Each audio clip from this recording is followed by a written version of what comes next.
Assalamualaikum warahmatullahi wabarakatuh. Nama saya Dwi Cindy Antika dari kelas 101 TKJ Yayasan Pendidikan Harapan Bangsa Kuala. Saya di sini ingin menjelaskan sedikit tentang desain grafis. Yang pertama yaitu pengertian desain grafis itu sendiri. Desain grafis adalah proses komunikasi menggunakan elemen visual seperti tulisan, bentuk, dan gambar yang dimaksimalkan untuk menciptakan persepsi akan suatu pesan yang disampaikan. Pada awalnya, desain grafis hanya diterapkan pada media-media statis seperti buku, dan setelah berkembangnya zaman dan kemajuan teknologi, desain grafis mulai diterapkan pada media-media elektronik atau disebut juga dengan desain multimedia. Desain grafis juga memiliki beberapa unsur. Unsur-unsur yang terdapat dalam desain grafis yaitu adalah shape, bentuk, tekstur, garis, ruang, dan waktu. Desain grafis juga membutuhkan beberapa alat. Alat-alat yang dibutuhkan dalam desain grafis yaitu yang pertama adalah mata, yang kedua adalah akal, yang ketiga adalah tangan, yang keempat adalah alat, yang kelima gambar tangan, dan yang keenam adalah komputer. Perancangan grafis. Perancangan grafis adalah profesi yang menciptakan ilustrasi, tipografi, dan fotografi. Dalam desain grafis juga memiliki beberapa perangkat lunak. Perangkat lunak yang terdapat dalam desain grafis yaitu yang pertama adalah desktop publishing, yang kedua Adobe Photoshop, yang ketiga Adobe Illustrator, yang keempat Adobe InSight, dan yang kelima adalah Corel Draw. Yang kedua adalah dasar Photoshop. Tool-tool yang sudah tertata praktis, jika kita dapat mengoperasikannya secara optimal, maka kita akan menciptakan suatu grafik yang indah dan informatif. Dalam Photoshop terdapat suatu area kerja. Dalam area kerja tersebut terdapat beberapa menu seperti status bar, option bar, kanvas, palet navigator, palet color, dan toolbox. Dalam toolbox tersebut terdapat beberapa menu tool lainnya. Karena ada 22 menu tool, saya akan menjelaskan 10 saja. Yang pertama yaitu Marquee Tool.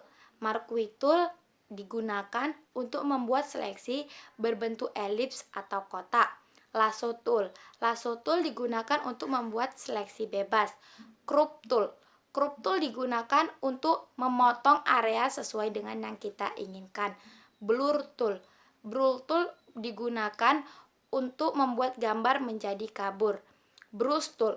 Brush Tool digunakan untuk membuat gambar berbentuk kuas. Pen Tool. Pen Tool digunakan untuk membuat garis lurus atau kurva. Notes Tool. Notes Tool digunakan untuk membuat catatan. Hand Tool. Hand Tool digunakan untuk memindahkan objek sesuai dengan yang kita inginkan. Zoom Tool. Zoom Tool digunakan untuk memperbesar atau memperkecil tampilan.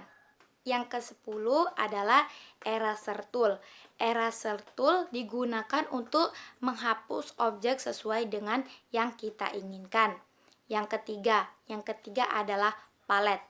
Palet dapat digunakan untuk menyunting dan mengolah gambar atau grafik agar lebih mudah.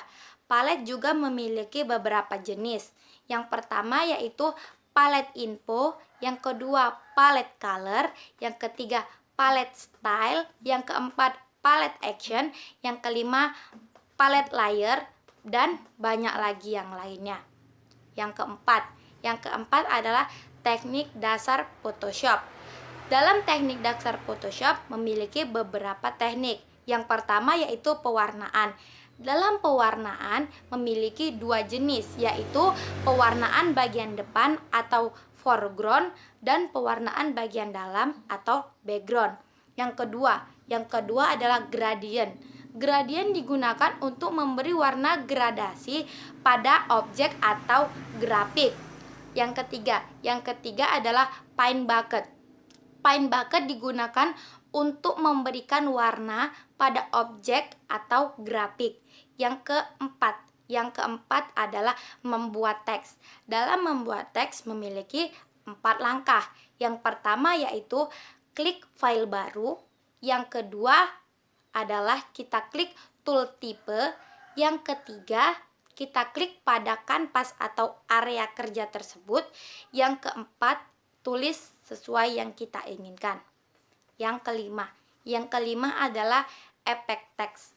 Efek teks yang tersedia pada Adobe Photoshop dapat kita gunakan untuk memperindah tulisan agar kita lebih indah atau lebih suka kita membacanya.